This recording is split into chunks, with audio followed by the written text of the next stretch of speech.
Black fungus के बाद अब देश में कोहराम मचा रहा है येलो फंगस। इसका पहला मामला उत्तर प्रदेश के गाजियाबाद में मिला था। येलो फंगस से पीड़ित एक मरीज मिला है। बताया जा रहा है कि ये मरीज ब्लैक और व्हाइट फंगस से भी संक्रमित है और इसका इलाज चल रहा है। हाल ही में ये मरीज कोरोना से ठीक हुआ है।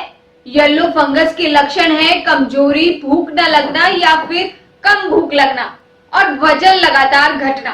येलो फंगस को लेकर डॉक्टर्स का क्या कहना है, आइए आपको सुनाते हैं। कुछ हद तक ये धारणा है कि कई टर्म्स यूज किए जाते हैं, black fungus, yellow fungus, white fungus.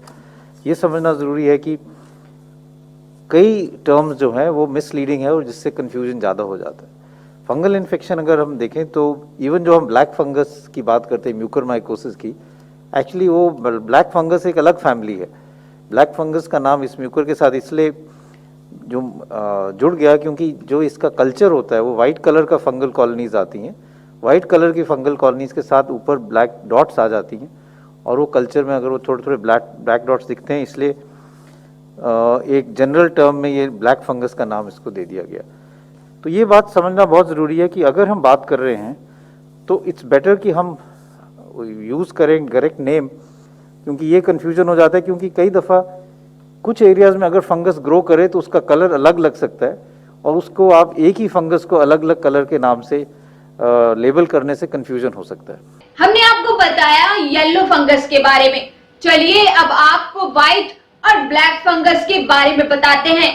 क्या है इसके लक्षण और कैसे आप बचाव कर सकते हैं। आपको बताते हैं कि ये ब्लैक फंगस आखिर फैलता कैसे है। ब्लैक फंगस यानी म्यूकरमाइकोसिस एक ऐसी बीमारी है जो वातावरण में हवा के माध्यम से फैलती है। ये बीमारी किसी एक व्यक्ति से अन्य व्यक्ति के अंदर नहीं जाती। ये बीमारी डायबिटीज के मरीजों पर जल्दी असर करती है, यानी उन्हें जकड़ लेती है। और जो कोरोना संक्रमित हो चुके हैं, इसके अलावा जो मरीज अन्य बीमारियों से ग्रस्त हैं और जिनकी रोग प्रतिरोधक क्षमता बेहद कमजोर है, ये उसमें देखने को अधिक मिल रहा है। चलिए अब आपको इसके लक्षण बताते हैं। ब्लैक फंगस के लक्षण। ये संक्रमण सबसे ज्यादा उन मरीजों में देखने को मिल रहा है जो डायबिटीज से पीड़ित हैं। ऐसे मरीजों को डायबिटीज पर कंट्रोल रखना चाहिए। कैसे आप इसकी पहचान कर सकते हैं, चलिए आपको बताते हैं। अगर आपको नाक में दिक्कत हो रही हो, अगर आपको सिर दर्द हो रहा हो, चेहरे के एक हिस्से में दर्द महसूस हो रहा हो, या सूजन हो रही हो, या चेहरे का सुन्न पड़ जाना हो, या चेहरे का रंग बदलना हो, पलकें सूजी हो या दांत हिलने लगे हो, इस तरह के मामले बेहद खतरनाक सामने आ रहे हैं। चलिए अब आपको बताते हैं कि इसमें कैसे ये शरीर के लिए खतरनाक हो सकता है। ये नाक और मुंह के जरिए शरीर में प्रवेश करता है। दूसरे चरण में ये आंखों को प्रभावित करता है और तीसरे चरण में ये दिमाग पर अटैक करता है।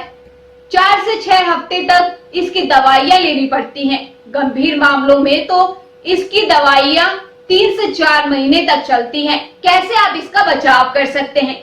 धूल मिट्टी भरी या कंस्ट्रक्शन साइट पर जाने से पहले आप मास्क अवश्य लगाएं। बागवानी या मिट्टी से जुड़ा काम करते हैं तो जूते पहने, फुल पैंट और शर्ट पहने और दस्ताने भी पहने। पर्सनल हाइजीन का अधिक ध्यान रखें। रोजाना अच्छी तरह से नहाएं। साथ ही आप इन बातों का ध्यान भी रखें। खून में ग्लूकोज की मात्रा को नियंत्रित रखें। कोविड ठीक होने के बाद डायबिटीज रोगी ब्लड ग्लूकोज पर अधिक नजर रखें। स्टेरॉइड डॉक्टर की सलाह पर ही ले। इसका सही समय पर कैसे लेना है, सही खुराक और सही इस्तेमाल डॉक्टर से पूछकर करें। ऑक्सीजन थेरेपी के लिए साफ और स्टेरॉइड पानी का ही इस्तेमाल करें। एंटीबायोटिक और एंटीबायोटिक दवाओं का सोच समझकर इस्तेमाल करें। इन व्यक्तियों को ज्यादा ध्यान रखने की आवश्यकता है, यानी इन पे ज्यादा फैलता है। जिनको अनकंट्रोल्ड डायबिटीज हो, स्टेरॉइड ले रहे हो, लंबे समय तक आईसीयू में रहे हो, किसी तरह का ट्रांसप्लांट कराया हो, वोरिकोनालोज थेरेपी ली हो और अन्य तरह की बीमारी, इसमें मौत का खतरा भी अधिक बढ़ जाता है। म्यूकरमाइकोसिस यानी ब्लैक फंगस होने पर व्यक्ति इस बीमारी से मौत होना लगभग 95% तक माना जा रहा है। ऐसे में इस बीमारी से व्यक्ति को केवल 5% तक ही बचाया जा सकता है। इसका इलाज महंगा और दवाइयों की कमी के कारण बहुत ही चुनौतीपूर्ण हो रहा है, लेकिन सरकार हर मुमकिन कोशिश कर रही है और इससे लड़ने के लिए हर कदम उठा रही है। पीजीआई के मुताबिक ब्लैक फंगस का प्रकार, या यूं कह लीजिए कि ये ब्लैक फंगस शरीर में बहुत ही तेजी से फैलता है। ये इन्फेक्शन उन लोगों में देखने को अधिक मिल रहा है जो कोरोना से संक्रमित थे और पहले से ही दूसरी बीमारियां की दवाइयां वो ले रहे थे। ये उन्हीं लोगों में देखने को मिल रहा है जिनकी इम्यूनिटी बेहद ही कमजोर है। चलिए अब आपको बताते हैं कि किन राज्यों में कितनी मौत हुई है ब्लैक फंगस से। मध्य प्रदेश में 575 केस सामने आए हैं। सरकारी आंकड़ों के मुताबिक यहाँ पर 31 मरीजों ने दम तोड़ दिया। उत्तर प्रदेश में 169 लोगों में ब्लैक फंगस देखने को मिला और यहाँ 8 लोगों की मौत की पुष्टि हुई है। दिल्ली में 203 मरीज मिले हैं और 1 की मौत हो गई है। हरियाणा में 278 मरीज मिले हैं और 8 लोगों ने दम तोड़ दिया। छत्तीसगढ़ में 101 मरीज मिले हैं और यहाँ पर 1 मरीज ने दम तोड़ा है। तेलंगाना में 90 मरीज मिले हैं और 10 की मौत हो चुकी है। कर्नाटक में 97 मरीज मिले हैं, लेकिन अब तक यहाँ कितनी मौतें हुई हैं इसकी पुष्टि नहीं हुई है। गुजरात में सबसे अधिक मामले सामने आए हैं। यहाँ 1100 से अधिक मामले सामने आए हैं और 61 लोगों ने दम तोड़ दिया है।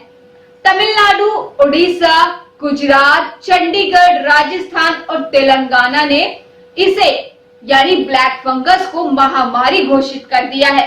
कोरोना के बाद ब्लैक फंगस जैसी महामारी जो लगातार अपने पैर पसार रही है, इससे लड़ने के लिए सरकार ने कमर कस ली है और लगातार इसके लिए दवाइयां भी उपलब्ध कराई जा रही हैं। हम आपसे बस इतना ही कहना चाहते हैं कि आप सुरक्षित रहिए और अपनी स्वच्छता का अधिक ध्यान दीजिए और अपनी इम्यूनिटी पावर बढ़ाइए, यानी अपनी रोग प्रतिरोधक क्षमता बढ़ाइए। तब तक के लिए नमस्कार।